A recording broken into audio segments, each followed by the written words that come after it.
السلام عليكم، مرحبا بكم.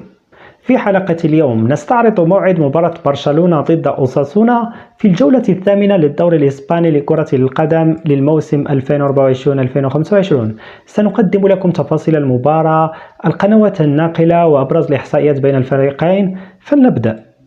ستقام المباراة يوم السبت الموافق 28 شتنبر 2024 على ملعب إلسادار معقل فريق أوساسونا. ستنطلق صفارة بداية المباراة في 10 مساء حسب توقيت مكة المكرمة والدوحة والقاهرة. يمكنكم متابعة المباراة على الهواء مباشرة عبر قنوات بي إن سبورت 3 التي تعد من أبرز القنوات الرياضية التي تنقل مباريات الدوري الإسباني. كما يمكنكم متابعة التغطية المباشرة للمباراة من خلال مواقع الويب الرياضية المختلفة التي تقدم تقارير شاملة وتحديثات لحظية عن أحداث اللقاء. يدخل برشلونة المباراة وهو يتصدر الدوري الإسباني بالعلامة الكاملة، حيث جمع 21 نقطة من 7 مباريات، مما يعكس أداء مذهلا للفريق. وفي الجهة الأخرى يحتل أوساسونا المركز السابع برصيد 11 نقطة، وهو يسعى لتحقيق نتيجة إيجابية على أرضه لتعزيز مركزه في الدوري.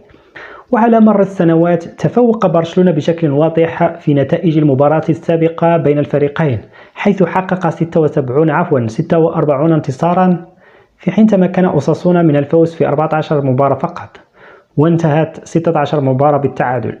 هذا التفوق يضع فريق برشلونة في موقف قوي قبل مباراة السبت، ولكن كما نعلم جميعا كرة القدم مليئة بالمفاجآت، ومن المتوقع أن يعتمد برشلونة على نجومه البارزين مثل روبرت ليفاندوفسكي وبيدري لإحداث الفارق في المباراة، بينما يسعى أوساسونا للاستفادة من دعم جماهيره على ملعبه ومحاولة استغلال أي فرصة للتسجيل.